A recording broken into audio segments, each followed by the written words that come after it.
So let's start. आज हम पढ़ रहे होंगे वैल्यूज एंड डेटा टाइप्स। तो हमने पहले चैप्टर में क्या पढ़ा? पहले चैप्टर में आपने पढ़ा कि ऑब्जेक्ट ओरिएंटेड प्रोग्रामिंग क्या होती है। फिर हम लोग सेकंड चैप्टर में गए, उसमें हमने इंट्रो टू जावा पढ़ा और एक प्रोग्राम कैसे लिखते हैं वो सीखा। अब हम क्या करेंगे? अब हम प्रोग्राम में चीज़ें ऐड करेंगे कि और क्या क्या हो सकता है प्रोग्राम में, क्या क्या चीज़ें हो सकती हैं। जैसे कि मान लो जब हम लोग इंग्लिश सीख रहे थे तो हमने अल्फ़ाबेट्स पढ़े थे, तो आज हम थोड़ा सा अल्फ़ाबेट या फिर प्रोग्रामिंग के अल्फ़ाबेट्स कौन से होते हैं वो चीज़ें पढ़ रहे होंगे। मतलब थोड़ा सा बेसिक्स और थोड़ा सा एडवांस भी। तो हम थोड़ा थोड़ा आगे बढ़ रहे होंगे विद द चैप्टर्स। और हम सबसे पहले जो आज पढ़ रहे होंगे वो है कैरेक्टर सेट। तो एक किसी भी लैंग्वेज में कैरेक्टर सेट होता है, जैसे कि इंग्लिश लैंग्वेज है। इंग्लिश लैंग्वेज में क्या क्या चीज़ें हैं? इंग्लिश लैंग्वेज में हमारे पास ABCD इस तरीके से कैरेक्टर्स हैं। और हम क्या यूज करते हैं? हम कॉमा यूज करते हैं, डॉट यूज करते हैं, क्वेश्चन मार्क, इस तरीके की कई सारी चीज़ें यूज करते हैं। तो हम इन पूरे को अगर कंबाइन करके बोले तो यह क्या है? ये इंग्लिश का कैरेक्टर सेट है। उसी तरह हमारे पास प्रोग्राम का भी कैरेक्टर सेट होता है। प्रोग्राम के कैरेक्टर सेट में क्या क्या है? अल्फ़ाबेट्स हैं, क्योंकि हम इंग्लिश में प्रोग्राम लिख रहे होंगे। नंबर्स हैं हमारे पास स्पेशल कैरेक्टर्स हैं, जैसे कि semicolon, colon and comma and question mark. इस तरीके से हमारे पास स्पेशल कैरेक्टर्स भी हैं। तो इसको हम क्या बोलेंगे? इसको हम कैरेक्टर सेट बोलेंगे। तो हम जो कैरेक्टर सेट यूज करते हैं, तो कुछ दो तरीके के कैरेक्टर सेट डिस्कस किए गए हैं चैप्टर में। सबसे पहला है आस्की कैरेक्टर सेट। इसमें टोटल 128 कैरेक्टर्स हैं एंड ये इनफ है इंग्लिश को रिप्रेजेंट करने के लिए। मतलब इंग्लिश लैंग्वेज जो चीज़ें हैं कि अपर केस लेटर्स हैं, लोअर केस हैं, डिजिट्स हैं एंड स्पेशल कैरेक्टर्स जो होते हैं, स्पेशल कैरेक्टर्स वही dot, question mark and semicolon, ये चीज़ें क्या है? ये हमारे स्पेशल कैरेक्टर्स हैं। बट आस्की कैरेक्टर सेट पूरा कंप्लीट नहीं है, क्योंकि इसमें सब कुछ नहीं, इसमें सिर्फ इंग्लिश है मोस्टली। लेकिन यूनिकोड कैरेक्टर सेट ये बनाया गया है to represent all the characters found in languages around the world. तो दुनिया में जितनी सारी लैंग्वेजेस हैं उनको भी इसमें कंबाइन किया गया है। तो ये क्या है? ये थोड़ा बड़ा है, ये वाइड है as compared to ASCII character set. इसमें बहुत सारे, इसमें अराउंड लाख से ऊपर भी कैरेक्टर्स हैं यूनिकोड कैरेक्टर में। नेक्स्ट हमारा टॉपिक है टोकन। तो टोकन क्या है? Token is smallest individual unit in a program. तो कोई भी चीज जो प्रोग्राम में है वो टोकन है। जैसे मैंने क्लास लिखा, क्लास भी एक टोकन है। ये करली ब्रैकेट खोले, ये भी एक टोकन है। फिर मैंने वॉइड लिखा, ये भी एक टोकन है। डिस्प्ले लिखा, ये भी एक टोकन है। तो जो भी स्मॉलेस्ट इंडिविजुअल यूनिट है एक प्रोग्राम में, उसे हम टोकन बोलते हैं। टाइप्स ऑफ टोकन है, क्योंकि सिर्फ एक टोकन है, टोकन के कई सारे टाइप्स हैं। जैसे क्लास एक डिफरेंट टाइप का टोकन है, डिस्प्ले एक डिफरेंट टाइप का टोकन है, ये एक डिफरेंट टाइप का टोकन है। तो हम एक एक करके पढ़ रहे होंगे। सबसे पहला है कीवर्ड। कीवर्ड को बोलते हैं रिजर्व्ड वर्ड्स। ये रिजर्व है, इनको मतलब कोई टच नहीं कर सकता। They have a special meaning to the compiler. तो कंपाइलर के खास लोग हैं कीवर्ड। कुछ एग्जांपल हैं एब्स्ट्रैक्ट, डबल, लॉन्ग। तो अराउंड 50 नंबर है, कोई एग्जैक्ट नंबर नहीं है, नहीं तो मैं बता देता। तो आपके बुक में कुछ वर्ड्स लिखे होंगे, वो कीवर्ड है। ये याद कर लीजिए, एक दो बार नज़र डाल लीजिए कि कौन कौन से हैं, क्योंकि जो कीवर्ड होगा उससे हम क्लास का नाम नहीं दे सकते। क्लास का नाम मैंने बताया था ना, पिछले प्रोग्राम में मैंने क्या दिया था? फर्स्ट प्रोग्राम दिया था क्लास का नाम। तो अगर कोई रिजर्व्ड वर्ड है, कीवर्ड है, उसे हम क्लास का नाम नहीं दे सकते। जैसे हम क्लास का नाम डबल नहीं रख सकते, क्योंकि ये कीवर्ड है, ये रिजर्व है, इसको आप यहाँ नहीं यूज कर सकते। सो नेक्स्ट वी है आइडेंटिफायर। ये दूसरी प्रकार का टोकन है। आइडेंटिफायर क्या है? Fundamental building blocks of a program. और इसकी एक बेटर डेफिनेशन है name given to different components of program. तो जो क्लास का नाम होगा वो क्या है? वो एक आइडेंटिफायर है। तो क्लास फर्स्ट प्रोग्राम अगर मैंने लिखा, तो ये जो फर्स्ट प्रोग्राम है ये क्या है? एक आइडेंटिफायर है। So name given to different component, जैसे कि वेरिएबल। अगर मैंने वेरिएबल का कोई नाम दिया, जैसे एक वेरिएबल लिखा इंट ए, तो ए मैंने नेम दिया, तो ए क्या है? ए एक आइडेंटिफायर है। इसी तरह मेथड का नेम मैंने डिस्प्ले दिया था पिछले प्रोग्राम में। नेक्स्ट वी हैव, तो आइडेंटिफायर में कुछ रूल्स होते हैं। जैसे आइडेंटिफायर आपको लिखना है तो आपको कौन कौन से रूल फॉलो करने होंगे? तो rules of writing valid identifier, it can include letters, digits, underscore and dollar. ये 4 चीज़ें ही सिर्फ आप इंक्लूड कर सकते हैं। सिर्फ 2 स्पेशल कैरेक्टर्स अलाउड है, अंडरस्कोर और डॉलर। लेटर्स और डिजिट से तो हैं। It can not start with digit, ठीक है, डिजिट से आप स्टार्ट नहीं कर सकते किसी भी क्लास का वेरिएबल का नाम। तो कोई भी आइडेंटिफायर होगा वो डिजिट से स्टार्ट नहीं हो रहा होगा। It can be of any length, length आप कोई भी रख सकते हैं। It can not be a keyword, मैंने पहले ही बताया। जावा या केस सेंसिटिव, इसका मतलब होता है कि जैसे क्लास का नाम तुमने लिखा ए लिखा, क्लास ए, तो ये एक डिफरेंट है, और क्लास ए ये एक डिफरेंट है, क्योंकि केस सेंसिटिव ये ए को अलग मांगता है, स्मॉल ए को अलग मानता है। बाकी कहा जाता है या फिर एक अच्छी प्रैक्टिस है कि आप क्लास का नाम कैपिटल लेटर से स्टार्ट करें, बाकी कोई जबरदस्ती नहीं है। Next we have literals. Literals क्या है? Sequence of character that represent values in a program and stored in a variable. अब वेरिएबल हम थोड़ा सा यहाँ पे डिस्कस कर लेते हैं। जैसे कि सम का प्रोग्राम बनाया, तो सम करने के लिए हमको 2 चीज़ें चाहिए होंगी, उन्हीं का सम करेंगे हम। जैसे ए और बी का हमें सम करना है, तो ए और बी के अंदर कोई वैल्यू स्टोर होगी। जैसे मान लो ए के अंदर 5 है और बी के अंदर 10 है, तो जो ए है ये इसे वेरिएबल बोलते हैं, और ए के अंदर जो वैल्यू है इसे हम लिटरल बोलते हैं। तो 5 क्या है? 5 एक लिटरल है, ए एक वेरिएबल है। और ए अगर इंटीजर टाइप का है तो इंट को हम डेटा टाइप बोलते हैं। तो ये लाइन मुझे लगता है समझ में आ गई होगी आपको कि इंट क्या है? इंट एक डेटा टाइप है, ए जो है ए एक वेरिएबल है, और 5 जो उसके अंदर वैल्यू है उसे लिटरल बोलते हैं। So next we have types of literals. तो कितने तरीके के लिटरल हैं हम वो पढ़ रहे होंगे। सबसे पहला न्यूमरिक है, क्योंकि वैल्यूज कुछ भी हो सकती है। वैल्यूज कितनी प्रकार की हो सकती है खुद ही बताइए आप, या तो नंबर में होगी, या तो नॉन नंबर होगी, या तो बुलियन ट्रू फॉल्स होगी, या तो नल होगी। तो एक एक करके देखते हैं। न्यूमरिक क्या होता है? तो कोई भी नंबर, जैसे मान लो मैंने यहाँ पर अभी बताया ना a इक्वल टू 5, तो 5 क्या है? 5 एक नंबर है। अब 5, इसमें 5 तो इंटीजर टाइप का है, रियल भी हो सकती है हमारे पास वैल्यू। रियल का मतलब हुआ 5.5 मान लो, या फिर 5.6। तो अगर डेसिमल में वैल्यू है या फिर नॉन डेसिमल है, वो न्यूमरिक के अंदर आती है। जितने भी नंबर के हैं वो सभी क्या है? न्यूमरिक लिटरल्स हैं। और इंटीजर और रियल ये 2 डिफरेंट टाइप के लिटरल्स हैं। And commas are not allowed. जैसे आपको लिखना है 6000 लिखना, तो आप ऐसे लिख सकते हैं 6,000,000, आपको ऐसे ही लिखना होगा। नॉन न्यूमरिक लिटरल्स कौन से होते होंगे? तो 2 तरीके से हो सकते हैं, या तो ये कैरेक्टर होगा या तो एक स्ट्रिंग होगा। स्ट्रिंग क्या होता है? स्ट्रिंग होते हैं वर्ड्स। जैसे नाम तुम्हारा, तो वो क्या है? वो एक वर्ड है। जैसे मैंने कंप्यूटर सब्जेक्ट लिया, तो ये क्या है? कंप्यूटर, ये एक वर्ड है। तो ये क्या है? ये एक स्ट्रिंग है। लेकिन कंप्यूटर का एक कैरेक्टर मैंने लिखा सी, तो ये क्या है? एक कैरेक्टर है। अगर कैरेक्टर होता है वो सिंगल कोट्स में होता है, अगर वर्ड होता है तो वो डबल कोट्स के अंदर होता है। तो ये पहचान होती है। ये क्या है? स्ट्रिंग है। और ये जो सी है ये क्या है? ये कैरेक्टर है। और दोनों क्या है? दोनों नॉन न्यूमरिक है। ठीक है। बुलियन में 2 वैल्यूज होती हैं सिर्फ, या तो ट्रू या तो फॉल्स। तो जब भी कोई कंडीशन होगी तो उसका आंसर ये होगा, या तो ट्रू होगा या तो फॉल्स होगा। तो वहां पे बुलियन वैल्यूज यूज होती हैं। जैसे हमें चेक करना है कि क्या कोई वर्ड अपर केस है, तो या तो ट्रू होगा या तो फॉल्स होगा, तो वहां पर हम बुलियन यूज करते हैं। लास्ट वी हैव नल। नल का मतलब होता है कुछ नहीं। ठीक है। मोस्टली ये नॉन प्रिमिटिव डेटा टाइप्स में यूज होता है। नॉन प्रिमिटिव डेटा टाइप्स में ही नल वैल्यूज होती हैं। ये एक स्पेशल काइंड ऑफ लिटरल है, इसका मतलब जीरो नहीं होता। Next we have punctuator. Punctuator भी एक टाइप का टोकन है, तो ऑल्सो नोन एज सेपरेटर। अब हम सिर्फ ऐसे ही तो लिखने नहीं चले जाते, हमको सिंबल्स चाहिए होते हो ताकि हम इसको अच्छे से डॉक्यूमेंट कर सकें या फिर सही से लिख सकें, जिसमें मुझे दिखे, समझ में आए कहाँ पे पॉज करना है, कहाँ से लाइन चेंज हो रही है, ये सब समझ में आए। उसके लिए हम पंक्चुएटर्स का यूज करते हैं। सबसे पहला सेमी कॉलन। सेमी कॉलन ये मोस्ट ऑफ सबसे ज्यादा यही यूज होता है। जैसे मैंने लिखा कि इंट ए, तो यहाँ लाइन मेरी खत्म हो गई तो मैं सेमी कॉलन यूज करूंगा। अब नेक्स्ट लाइन में जाऊंगा, यहाँ पर लिखूंगा system dot out dot println. ये लाइन में कंप्लीट करने के बाद भी सेमी कॉलन लगाऊंगा। तो अगर जहां से लाइन कंप्लीट हो रही है, स्टेटमेंट्स को सेपरेट करने के लिए हम सेमी कॉलन का यूज करते हैं।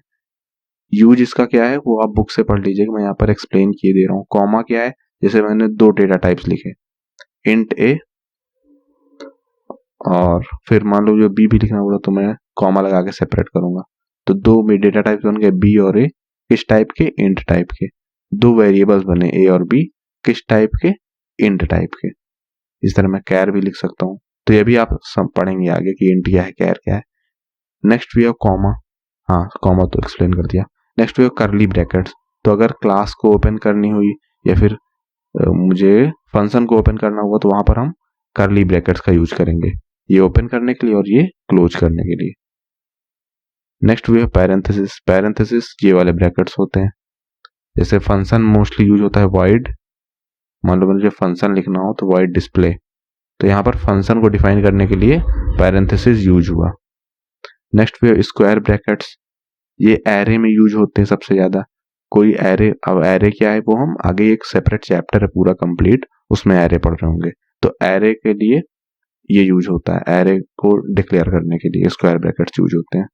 Next period. पीरियड वो डॉट होता है, ठीक है। तो डॉट होता है, इससे हम एक्सेस करते हैं मेंबर वेरिएबल और मेथड्स को।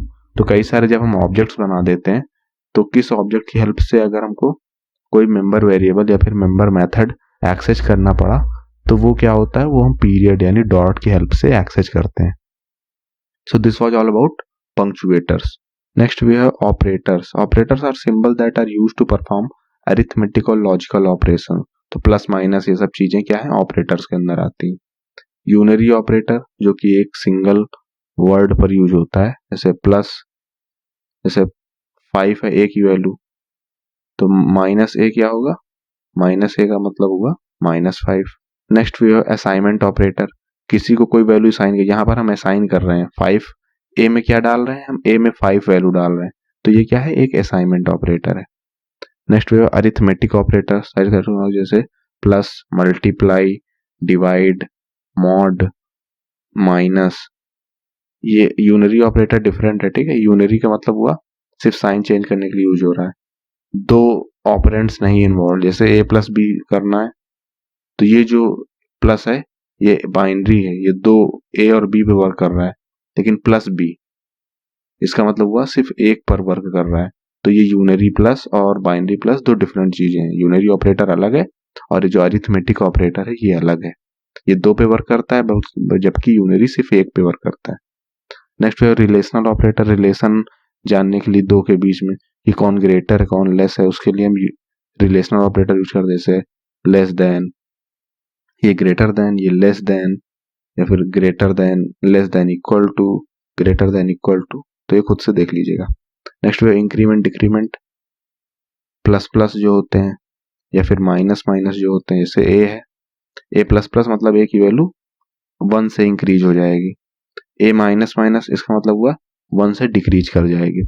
अभी जो ऑपरेटर्स, इसका एक कंप्लीट डिफरेंट चैप्टर है जो नेक्स्ट चैप्टर होगा, तो वहां पर मैं अच्छे से एक्सप्लेन करूंगा ऑपरेटर्स के बारे में, इसलिए यहाँ पर हम बहुत ध्यान नहीं देते। जैसे लॉजिकल ऑपरेटर है, लॉजिकल ऑपरेटर्स ये होते हैं एंड और बिटवाइज ऑपरेटर ये हो गए। तो ये हम अगले चैप्टर में डिस्कस करेंगे। कंडीशनल टर्नरी ये होता है, इसमें 3 ऑपरेंड्स इन्वॉल्व होते हैं। जैसे यहाँ पर था ए प्लस बी तो 2 थे, कंडीशनल में 3 ऑपरेंड्स इन्वॉल्व होते हैं। तो नेक्स्ट चैप्टर में डिटेल में करेंगे, यहाँ पर मैं ऐसे ही छोड़ दे रहा हूँ, बुक में भी नहीं यहाँ पर एक्सप्लेन किया गया। नेक्स्ट वी है escape sequence. So escape sequence are set of characters that has a special meaning to the Java compiler और ये बैकस्लैश से स्टार्ट होते हैं। तो बैकस्लैश एन इसका यूज करके आप क्या कर सकते हो, लाइन ब्रेक कर सकते हो, फिर न्यू लाइन में प्रिंट कर सकते हो कुछ। तो बैकस्लैश एन अगर आप किसी लाइन के बीच में रख सकते हैं, लिख देंगे, तो वहां से लाइन चेंज हो जाएगी। जैसे बैकस्लैश ए, इसका यूज करके आप क्या कर सकते हैं, एक बेल की साउंड प्रोड्यूस कर सकते हैं प्रोग्राम के अंदर। तो इस तरीके से कई सारे हैं, मोस्टली यही यूज होता है बैकस्लैश एन, और आप यूज नहीं करोगे। बैकस्लैश 0 से हम नल कैरेक्टर को रिप्रेजेंट करते हैं, तो अभी नल पढ़ा था, तो बैकस्लैश 0 से होता है। बैकस्लैश टी से आप न्यू टैब बना सकते हैं जिस पॉइंट पर आप बैकस्लैश यूज करेंगे। तो ये कुछ थे एस्केप सीक्वेंस, कुछ ज्यादा नहीं जानना, बस इतना समझ लीजिए स्पेशल मीनिंग है और बैकस्लैश से स्टार्ट होते हैं। यही होता है एस्केप सीक्वेंस। नेक्स्ट भी डेटा टाइप से काफ़ी इंपॉर्टेंट चीज़ है। तो जावा में कितने डेटा टाइप्स हैं, आप ये हो सकता हो 9th या 8th में पढ़े भी हो। तो इंटीजर है, वी हैव फ्लोट। तो इंटीजर में क्या होंगे, जितनी इंटीजर वैल्यूज रहेंगी वो डेसिमल वैल्यूज फ्लोट के अंदर रहेंगी। कैरेक्टर्स के लिए कैर होता है डेटा टाइप, और बुलियन के लिए बुलियन होता है जिसमें बी स्मॉल होता है। नेक्स्ट है नॉन प्रिमिटिव। नॉन प्रिमिटिव में ये 4 है, स्ट्रिंग, एरे, क्लासेस, ये 3 है एक्चुअली, स्ट्रिंग, एरे, क्लासेस, और भी कई सारी चीजें हैं। तो स्ट्रिंग, एरे, क्लासेस यही हम ज्यादातर पढ़ रहे होंगे, तो यही हमारे एग्जाम्पल्स हो गए। इंटीजर में सॉर्ट, बाइट, इंट, लॉन्ग, ये 4 चीजें हैं। तो सॉर्ट जब आपको जैसे छोटा वेरिएबल है, मतलब मान लो 10 है, तो ये 10 क्या है, हम बाइट में मोस्टली स्टोर करते हैं। जहां पर वैल्यूज छोटी होंगे मोस्टली तो हम इंट यूज करते हैं, क्योंकि ये परफेक्ट होता है, कम भी है ज्यादा भी है। तो इसकी रेंज इतनी है कि बड़ा, काफी बड़ा नंबर भी आ सकता है और छोटा भी आ सकता है। बहुत बड़ा है तो हम लॉन्ग यूज करते हैं, तो मोस्टली हम इंट यूज करते हैं। बाइट क्या है, बाइट की एक लिमिट है, तो उसके बीच में अगर आता है तो हम बाइट यूज करते हैं। शॉर्ट इससे बड़ा है और इंट उससे बड़ा है और लॉन्ग सबसे बड़ा है। ठीक है, सबसे बड़ा वर्ड अगर आपको स्टोर कराना है तो आप लॉन्ग का यूज करेंगे, उससे कम इंट, फिर शॉर्ट और फिर बाइट। इन सब की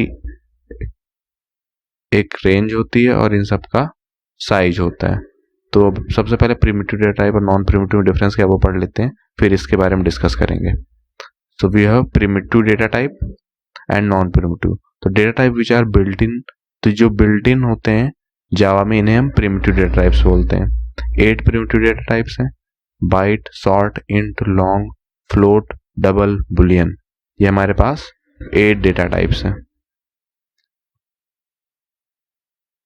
नॉन प्रिमिटिव क्या है, data types that are derived from primitive data types, मतलब इसका यूज करके हम बना सकते हैं प्रिमिटिव, प्रिमिटिव का यूज करके जो हम बना सकते हैं उन्हें हम नॉन प्रिमिटिव डेटा टाइप बोलते हैं। इनको रेफरेंस भी बोलते हैं, डिराइव्ड और कंपोजिट डेटा टाइप भी बोलते हैं।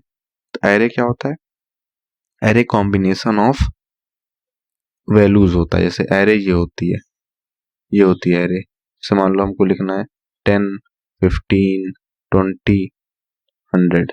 तो ये क्या है, ये एक्चुअल में इंटीजर की वैल्यूज हैं जो कि हमने ऐसे ग्रुप कर दिए हैं। अब जरूरी नहीं इंटीजर ही हो सकता है आप स्ट्रिंग भी कर सकते हैं। तो यहाँ पर एक नेम, यहाँ पे नेम 2, ऐसे करके आप स्ट्रिंग वैल्यूज भी इसके अंदर रख सकते हैं। तो ये क्या हुआ, ये with the help of primitive data type हमने ये बना दिया, तो ये नॉन प्रिमिटिव। स्ट्रिंग भी नॉन प्रिमिटिव में आता है, ठीक, वो प्रिमिटिव में नहीं आता। Next we are data type size and their default values. तो बुलियन की साइज होती है 1 बिट, कैर की 2 बाइट होती है, बाइट के अंदर 8 बिट्स होती है, 1 byte is equal to 8 bit, तो ये ध्यान रखिए। और बाइट की 1 बाइट होती है साइज, शॉर्ट की 2 बाइट होती है, इंट की 4, लॉन्ग की 8, फ्लोट की 4 और डबल की, फ्लोट और डबल ये दोनों डेसिमल टाइप होती है, ये डेसिमल वैल्यूज को स्टोर करते हैं। जैसे छोटी डेसिमल है तो हम अगर 7 फिगर तक डेसिमल है, मतलब डेसिमल के बाद अगर 7 वर्ड्स हैं, इतना तक है तो हम फ्लोट यूज करते हैं। और उसके बाद अगर 15 वर्ड तक, मान लो 10 वर्ड्स हैं, तो फ्लोट में नहीं आ पाती, मतलब फ्लोट की उतनी कैपेसिटी नहीं है, तो वो तब हम यहाँ पर डबल का यूज करते हैं। अब इनकी डिफॉल्ट वैल्यू क्या है, बुलियन में अगर कुछ नहीं है तो इसका मतलब फॉल्स है, बाइट में कुछ नहीं इसका मतलब 0 है। मान लो एक बाइट का वेरिएबल बना दिया, बाइट ए, और इसमें मैंने कोई वैल्यू नहीं डाली, तो इसका मतलब ए में अभी क्या है, ए में अभी 0 स्टोर है। शॉर्ट क्या है, शॉर्ट में शॉर्ट की डिफॉल्ट वैल्यू 0 है, इंट की डिफॉल्ट वैल्यू 0 है, लॉन्ग में 0 एल होता है, एल यहाँ पर लग जाता है, एंड फ्लोट में 0.0 एफ, डबल 0.0 डी, ये इनकी डिफॉल्ट वैल्यूज है, आप याद कर लीजिए। नेक्स्ट जो इंपॉर्टेंट, इनकी रेंज याद रखना है। तो यहाँ पर मैं बना दे रहा हूँ रेंज। जैसे बाइट है, बाइट की रेंज होती है -128 से 127। तो इस तरीके से रेंज आपके बुक में लिखा होगा, आप सब पढ़ लीजिएगा। तो आप रेंज याद कर लीजिएगा सबकी, जितने भी आपके पास डेटा टाइप्स, और उनका जो डिफॉल्ट साइज है वो याद कर लीजिए, क्योंकि इंपॉर्टेंट है ये चीजें, क्वेश्चन आते हैं। Next we have variables. तो डेटा टाइप किस चीज के होते हैं? वेरिएबल के होते हैं डेटा टाइप। जैसे इंट है तो इंट किसका होगा? किसी वेरिएबल का होगा। वेरिएबल क्या होता है? एक नेम होता है। तो अब यहाँ पर मैं बता देता हूँ कि कंप्यूटर में कैसे वर्क करता है। तो जब आप कोई वेरिएबल बनाते हैं तो एक जगह एलोकेट हो जाती है मेमोरी में। जैसे int a is equal to 5 लिखा, तो इसका मतलब कंप्यूटर में एक जगह है, उस जगह का नाम जो है वो a है, ठीक है। और इसमें स्टोर क्या है? इसमें 5 स्टोर है। और इंट है, इस इंट का इसका मतलब है कि इंट का एक स्पेसिफिक मेमोरी है। इंट क्या है? 4 बाइट्स हैं। तो मतलब 4 बाइट की एक जगह है, उसमें 5 स्टोर है और उसका नाम a है। तो अगर मैंने लिखा int b is equal to 5, इसका मतलब हुआ एक जगह है जिसका नाम b है और उसमें 5 स्टोर है। तो वेरिएबल यही होता है। वेरिएबल क्या है? एक कंटेनर है जिसके अंदर वैल्यू स्टोर होगी। अब इसको डिक्लेयर कैसे करेंगे? तो प्रोग्राम में कैसे लिखेंगे? तो अभी मैंने पहले बता दिया, फिर से बता दे रहा हूँ। पहले नाम लिखेंगे डेटा टाइप का, फिर वेरिएबल का नाम, फिर उसमें जो वैल्यू है। अब वैल्यू मान लो नहीं देनी है, आपको पता ही नहीं है अभी आपको, तो सिर्फ आप इतना करके छोड़ दीजिए इंट a। इससे क्या होगा? एक जगह एलोकेट हो जाएगी और उसका नाम लिख दिया जाएगा। अब इसमें वैल्यू आप बाद में भी डाल सकते हैं या फिर हम नेक्स्ट लाइन में भी डाल सकते हैं। a इज इक्वल टू 5 आप चेंज भी कर सकते हैं। a इज इक्वल टू 10 मान लो ये 3 लाइन लगातार लिख दी, तो क्या होगा? a होगा, a बन जाएगा, फिर a में 5 स्टोर होगा, 5 पहले 5 स्टोर होगा, फिर आपने क्या किया? आपने नेक्स्ट लाइन में इक्वल टू 10 कर दिया तो 5 हटा के 10 स्टोर हो जाएगा। सिंपल। तो ए क्या है? ए सिर्फ वैल्यू को पॉइंट कर रहा है। तो ए इस जगह का नाम है, अंदर आप वैल्यू चेंज कर सकते हैं। और वेरिएबल का नाम भी कुछ भी हो सकता है। बस ये आइडेंटिफायर को जो रूल्स पढ़े थे आपने कि डिजिट से नहीं स्टार्ट हो सकता, ये नहीं हो सकता, उनको अगर फॉलो करता है तब सही है।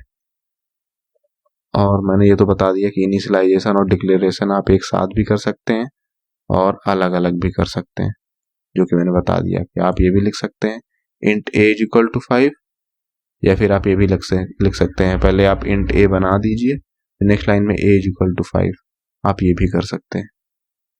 डिफॉल्ट वैल्यू ऑफ वेरिएबल्स मैंने बता ही दिया। आप डिफॉल्ट वैल्यू ऑफ वेरिएबल्स में एक मैंने बताना भूल गया, काफी इंपॉर्टेंट है, वो है कैर की डिफॉल्ट वैल्यू।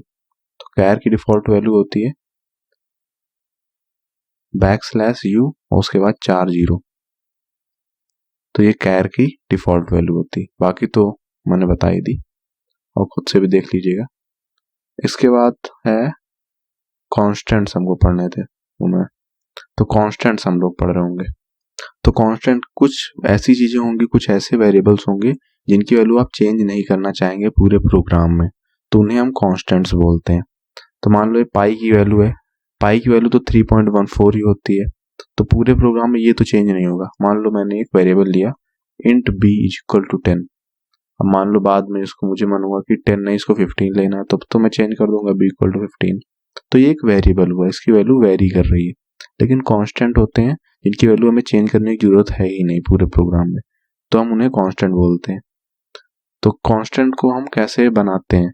कांस्टेंट जब हमको ऐसा कोई वेरिएबल है जो कांस्टेंट रहेगा तो हम फाइनल कीवर्ड का यूज करते हैं। तो हम लिखेंगे final float pi equal to 3.14। अगर मुझे पाई का बनाना पड़ा, जरूरी नहीं पाई ही हो, कई सारे कांस्टेंट होंगे। तो पाई यहाँ पर नाम है वेरिएबल का, फ्लोट इसका टाइप है क्योंकि ये पॉइंट में वैल्यू है, डेसिमल में वैल्यू है, तो हम फ्लोट लेंगे, इंट नहीं ले सकते। और फाइनल कीवर्ड बता रहा है कि ये क्या है? ये एक ऐसी वैल्यू है जो कांस्टेंट रहेगी। फाइनल मतलब लास्ट टाइम है, ये एक ही बार 3.14 हो गई, अब ये चेंज नहीं होगी, फाइनल है ये। अब इसके एडवांटेज क्या है? It improves readability of code. इसका मतलब हुआ कि अगर कभी भी जरूरत पड़ी पढ़ने की कोड की, तो हमको पता रहेगा कौन कौन से ऐसे वेरिएबल्स हैं या फिर ऐसे वेरिएबल्स हैं जो कांस्टेंट है, मतलब कि जिनकी वैल्यू चेंज नहीं होगी। तो फाइनल कीवर्ड हमें दिख जाएगा। और any unintentional change can be flagged by compiler. तो कोई भी ऐसा चेंज हो गया, मान लो a की वैल्यू 10 है, तो बीच में मान लो गलती से a++ हो गया और a हमें फाइनल बनाना था, तो मान लो एक फाइनल कीवर्ड तुमने फाइनल पहले बना दिया, तो वो क्या हुआ, अगली बार अगर आप चेंज करने की कोशिश करेंगे तो कंपाइलर बताएगा एरर। जैसे मान लो मैंने फाइनल पाई बना दिया और इसकी एक वैल्यू है 3.14, यहाँ पर रहेगा टाइप क्या, फाइनल फ्लोट। अब मान लो मैंने पाई प्लस प्लस कर दिया, तो ये नहीं होगा, पाई की वैल्यू चेंज नहीं होगी। प्लस प्लस कौन सा होता है, ऑपरेटर होता है, तो इस एक वैल्यू बढ़ा देता है, तो पाई में पाई प्लस 1 कर देगा। पाई प्लस प्लस का मतलब होगा पाई की वैल्यू 1 से बढ़ा दो, इंक्रीमेंट ऑपरेटर है। तो यहाँ पर ये वर्क नहीं करेगा, क्योंकि कंपाइलर बोलेगा कि तुमने पहले बता दिया ये तो फाइनल है, तो चेंज क्यों कर रहे हो। तो फाइनल आपने एक बार लगा दिया, तो नेक्स्ट टाइम अगर आपने चेंज किया तो आपको बता देगा, कंपाइलर आपको याद दिला देगा। तो मतलब कि आप गलती से भी चेंज नहीं कर सकते। तो इसका मतलब ये हुआ कि आपका एक फायदा हुआ, आपको याद दिला दिया गया कि यहाँ पर आप गलती कर रहे हैं। और आप में मान लो पाई पहले ही चेंज कर, पाई बना दिया, फाइनल नहीं लगाया और पाई प्लस प्लस कर दिया, तो कंप्यूटर आपको बताएगा भी नहीं और आप बाद में आपका आंसर गलत आ जाएगा। इसलिए फाइनल कीवर्ड इंपॉर्टेंट है। और क्या तरीका, और क्या एक फायदा है कि मान लो ये वेरिएबल में चेंज है, मान लो 3.14 है, किसी दिन किसी साइंटिस्ट ने बताया कि 3.14 नहीं कुछ और है, तो आप सिर्फ यहाँ पे चेंज करेंगे और जहां जहां यूज हुआ है वो अपने आप दिख जाएगा, वहां पर ऑटोमेटिकली दिखेगा कि अच्छा यहाँ पर आपको सिर्फ एक जगह पर वैल्यू मॉडिफाई करनी होगी, बाकी जगह अपने आप दिख जाएगा उसका असर। तो ये फायदा होता है फाइनल कीवर्ड यूज करने का। अब हम पढ़ रहे हैं कुछ कमेंट्स इन जावा। जावा में कमेंट्स क्या होते हैं, तो usually added in program. Comments को क्यों यूज किया जाता है, usually added in program to give a overview of code. अब मान लो एक सम का वेरिएबल, सम का प्रोग्राम बनाया, तो हम उसमें कमेंट्स भी डाल देंगे ऐसे ऐसे करके, डबल स्लैश करके हम सिंगल लाइन कमेंट डालते हैं।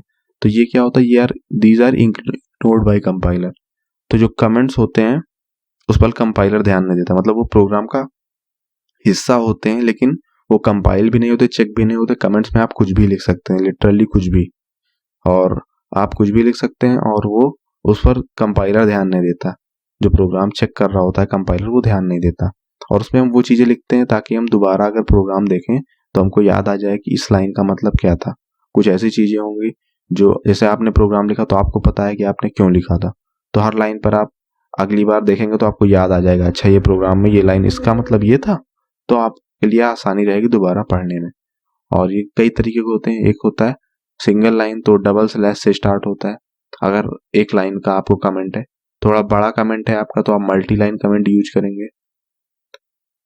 मल्टी लाइन कमेंट क्या होता है, ये स्लैश स्टार और उसके बाद आप कमेंट लिखिए, नेक्स्ट लाइन में भी कमेंट लिखिए, फिर स्टार स्लैश, तो ये मल्टी लाइन कमेंट होता है। इसमें मल्टी लाइन होता है। लास्ट हमारा डॉक्यूमेंटेशन कमेंट। तो मान लो अगर आपको वो कमेंट को एक नए फाइल में सेव करना है तो हम डॉक्यूमेंटेशन कमेंट का यूज करते हैं। ये एक स्पेशल कमेंट है, इसको जावा डॉग भी बोलते हैं। It looks like multi line comment. ठीक है, ये भी मल्टी लाइन कमेंट ही है और इसका जो डिनोट करने का तरीका है वो भी वैसा ही है, it's look like multi line. और स्टार्ट कैसे होता है, स्लैश डबल स्टार और उसके बाद कमेंट, फिर स्टार स्लैश। तो यहाँ पर ये होता है डॉक्यूमेंटेशन कमेंट। इससे क्या होता है, ये एक जो भी आपने कमेंट में लिखा हो उसकी एक डिफरेंट फाइल बन जाती है और आपके कंप्यूटर में स्टोर हो जाती है, इसलिए इसे डॉक्यूमेंटेशन कमेंट बोलते हैं। ये ऑटोमेटिकली जनरेट होती है, आपको कुछ करना नहीं पड़ता। So this was all about the chapter. इसमें हमने सीखा क्या, हमने बहुत ही बेसिक सीखे। अभी तक हमने सिर्फ एक लाइन प्रिंट करी थी, याद कीजिए पिछले प्रोग्राम, पिछले वाले जो लेक्चर है उसमें जो मैंने प्रोग्राम बनाया था। अब आप और चीजें कर सकते हैं, आप इसमें डाटा टाइप्स इंक्लूड कर सकते हैं। तो मैं एक प्रोग्राम बनवा ही देता हूँ। तो मान लो सम करने का प्रोग्राम बनाना पड़ा, तो यहीं पे बना देते हैं। सम करने का प्रोग्राम बनाना पड़ा तो हम कैसे बनाएंगे, 2 नंबर का सम करना है, ठीक है। तो हम क्या बनाएंगे, सबसे पहले क्लास बनाएंगे। तो क्लास का नाम मैंने सम रख दिया। ये क्या है, वैलिड जावा आइडेंटिफायर है।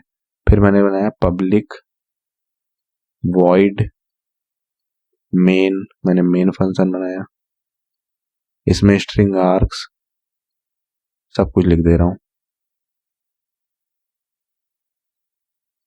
और इसमें क्या करूँगा, इसमें सम करना है हमें। तो हम क्या करेंगे, हमको सम करने के लिए क्या क्या चाहिए, हमको 2 नंबर चाहिए और सम स्टोर करने के लिए 1 वेरिएबल चाहिए। तो हमें टोटल 3 वेरिएबल चाहिए। तो 2 तो हमें नंबर चाहिए, तो ए हो गया और बी हो गया, ठीक है, ए और बी। और हमको 1 वेरिएबल चाहिए सम, इंट सम, जिसकी स्टार्टिंग वैल्यू मैंने 0 रख दी है क्योंकि अभी सम क्या है, खाली है। और ए और बी में, ए में 10 और बी में 5, ठीक है। ये अभी मैं वैल्यू दे रहा हूं, आप ऐसा भी बना सकते हैं कि यूजर वैल्यू दे। तो यूजर वैल्यू वाला कैसे होगा वो हम आगे के चैप्टर में पढ़ेंगे। यहां पर बस इतना सीख लीजिए, इंट ए कॉमा बी, तो मतलब कि 2 वेरिएबल्स बन गए, ए और बी। ए में क्या है, ए में 10 स्टोर है, ये मैंने नीचे बनाया, आप चाहे तो यहां भी कर सकते हैं, चाहे बाद में भी कर सकते हैं। अब हमको क्या करना है, अब हमको सम में, अगर सम में हमको ऐड कराना, सम में स्टोर कराना ना, तो sum is equal to A plus B, मैं ऐसे लिखूंगा, ऐसे ही लिखा जाता है प्रोग्राम में, ठीक है। Sum is equal to A plus B. अब ए प्लस बी कैलकुलेट होके सम में स्टोर हो जाएगा। अब सम यहां तो कैलकुलेट हो गया, इतने से कैलकुलेट हो जाएगा, लेकिन अब हमें प्रिंट भी करना है, यूजर को दिखाना भी है। तो हम क्या करेंगे, system dot out dot println, ये मैंने पिछले लेक्चर में बताया इसका मतलब क्या होता है। और हम ब्रैकेट में क्या लिखेंगे, सम लिख देंगे। अब इसका आउटपुट क्या आएगा, इसका आउटपुट आ जाएगा, सम में क्या स्टोर होगा, ए प्लस बी। ए प्लस बी मतलब 10 प्लस 5, 10 प्लस 5, इसका मतलब क्या हुआ, 15। तो सम में क्या आ जाएगा, सम में आ जाएगा 15। और मैंने सिस्टम डॉट डॉट प्रिंटलन सम किया तो 15 क्या हो जाएगा, प्रिंट हो जाएगा। तो आपके कंप्यूटर में प्रिंट होके आ जाएगा 15। सो जितना प्रोग्राम अभी हमने लिखा उससे क्या प्रिंट होगा, उससे सिर्फ ये प्रिंट हो जाएगा 15। लेकिन अगर हमको विद द मैसेज प्रिंट करना है, तो मैंने पिछले लेक्चर में बताया था कि जब भी हमें एज इट इज कुछ प्रिंट करना हो तो हम डबल कोट्स का यूज करते हैं। तो लास्ट वाली लाइन हमें सिर्फ चेंज करनी, पूरा प्रोग्राम सेम रहेगा, सिर्फ लास्ट वाली लाइन हम क्या करेंगे, चेंज करेंगे। कैसे करेंगे चेंज, देखो, तो हम लिखेंगे system dot out dot println, और इस बार हमें विद द मैसेज प्रिंट करना है। तो पहले डबल कोट्स में लिखेंगे सम ऑफ ए एंड बी, इतना लिखेंगे, इज, फिर डबल कोट्स, कलर चेंज कर देता हूं, और यहां प्लस का साइन लगेगा और सम। तो हम इस तरीके से करेंगे। अब इस सम दूसरे कलर में मैंने क्यों बनाया, इतना तो हमारा मैसेज रहेगा, ठीक है। और यहाँ पे प्लस है, प्लस से हमने क्या बताया कि डिफरेंशिएट किया है कि ये एक डिफरेंट पार्ट है, ये एज इट इज प्रिंट होगा, और सम एज इट इज नहीं प्रिंट होगा, जो सम के अंदर वैल्यू स्टोर है वो प्रिंट होगा। इसलिए हम डबल कोट्स के बाहर जो वो चीजें लिखते हैं जिसके अंदर कोई ना कोई वैल्यू स्टोर हो, जो हम प्रिंट कराना चाह रहे हैं। हमको यहाँ पर सम प्रिंट कराना था, इसलिए इसको मैंने अलग लिखा है। इस चीज को, सम के अंदर एक वैल्यू है, सम के अंदर क्या है, ए प्लस बी है, ए के अंदर 10 है और बी के अंदर 5 है, तो सम के अंदर क्या है, सम के अंदर 15 है, तो इसको मैंने अलग लिखा है। और इतना मैसेज तो हमें एज इट इज प्रिंट करना था, इसलिए इसको मैंने डबल कोट्स में किया है, ठीक है। अब इतना करने के बाद क्या प्रिंट आएगा, इतना करने के बाद मान लो ये आउटपुट विंडो है, ठीक है, ये आउटपुट विंडो है, तो इसमें क्या प्रिंट होके आएगा, इसमें प्रिंट होके आएगा sum of A and B is 15, इतना प्रिंट होके आएगा। आई होप कि आपको समझ में आया होगा। तो सम का जो क्वेश्चन है वो हमने कर लिया, तो हमने एक दूसरा प्रोग्राम बना लिया। सो आई होप कि आपको ये चैप्टर समझ में आया होगा, मैंने पूरी कोशिश करी है। और वीडियो अच्छी लगी हो तो लाइक कर देना, चैनल को सब्सक्राइब कर देना, और पढ़ाई करते रहें। और जो जो दिक्कतें आ रही हो वो आप नीचे कमेंट बॉक्स में बता सकते हैं, हम सॉल्व करने की पूरी कोशिश करेंगे। Bye bye.